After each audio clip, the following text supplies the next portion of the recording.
ابا کی وراثت کو دبا کے بہنوں کا حق مارا ہوا ہے کہ ہم تو ابا کے گھر میں رہتے ہیں، کدھر جائیں؟ اب اس گھر کے اندر بہن کا 25 لاکھ روپے ہے، لیکن یہ بھائی دبا کے بیٹھا ہوا ہے کہ میں نے نہیں دینا۔ اب وہ بہن فاقے میں زندگی گزار رہی ہے، لیکن یہ بھائی خونی رشتہ ہونے کے باوجود کہتا ہے کہ جاؤ ادھر سے، ابا نے جو تمہیں جہیز میں دیا تھا وہی ہے۔ باقی قرآن کہہ رہا ہے للذکر مثل حظ الانثیین، تم جب مر جاؤ تمہاری بیٹیوں کا آدھا حصہ ہے اور تمہارے بیٹوں کا ایک حصہ ہے۔ یہ آیت میں نے نہیں دیکھنی، آیت کہتی ہے کہتی رہے میری بیوی نے کہا ہے تو نے یہ گھر نہیں بیچنا، تو نے بہن کو حصہ نہیں دینا۔ یہ حضور کی حدیث یاد رکھیں، جو وراثت دبائے بیٹھے ہیں نا اپنے ابا جی کی بہنوں سے، 15 سال ہو گئے ابا کو مرے ہوئے، قرآن یہ کہتا ہے کہ جب مر جائے بندہ تو وراثت کو تقسیم کرو اور جن کا حق ہے ان کو پہنچاؤ۔ 15 سال سے بہن چپل گھس گھس کے مر گئی ہے، اب تک یہ وراثت نہیں دے رہا ہے۔ حضور ارشاد فرماتے ہیں کہ جو بندہ کسی کی وراثت کو کاٹتا ہے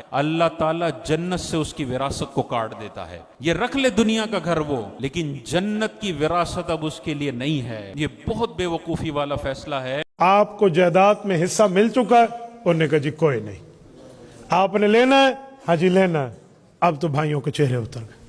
بھائی مجھے کہتے ہیں مفتی صاحب ان کو ہمارے بہنوئیوں نے سکھایا ہے، وہ جو ہمارے بہنوئی ہیں نا وہ ان کو سکھاتے رہتے ہیں اپنا حصہ لو حصہ لو، یہ بیچاری لیتی نہیں تھی لیکن یہ حصہ لینا چاہ رہی ہیں۔ میں نے کہا آپ کے بہنوئی کا تو پھر آپ پر بڑا احسان ہے کہ تمہیں جہنم کے عذاب سے بچا رہا ہے، اسی لیے اپنی بیویوں کو سمجھا رہا ہے۔ اب تو ان کے الٹے پاؤں چلے گئے۔ یار ایک بات میں تمہیں کرتا ہوں، بھائی شہباز بیٹھے ہیں، ان کو میں کہوں بھائی نماز تو پڑھ لو، نماز کا ٹائم رہتا ہے، انہوں نے کہا جی استاد جی شکریہ جزاک اللہ، نماز پڑھ لی، تو میں نے اس پر احسان کیا، اس کے ساتھ بھلائی کی یا اس کے ساتھ برائی کی ہے؟ تو بھائی اگر بہنوئی بیوی کو کہہ رہا ہے کہ اپنا حصہ لے لے، تم کھا رہے ہو، اس نے تیرے ساتھ اچھائی کی ہے کہ تم جہنم نہ جاؤ۔ تصویر کا دوسرا رخ بھی تو ہوتا ہے نا، پھر تیسرا چوتھا رخ بھی ہوتا ہے، ابھی دوسرا رخ بتا رہا ہوں۔ تو اب تو معاملہ ڈماڈول ہوا نا، تو وہ کہنے لگا مفتی صاحب ایک بات ہم کہیں؟ میں نے کہا جی کہو۔ کہتے ان کی شادی پہ ابو نے 3 لاکھ کا جہیز ان کو دیا تھا۔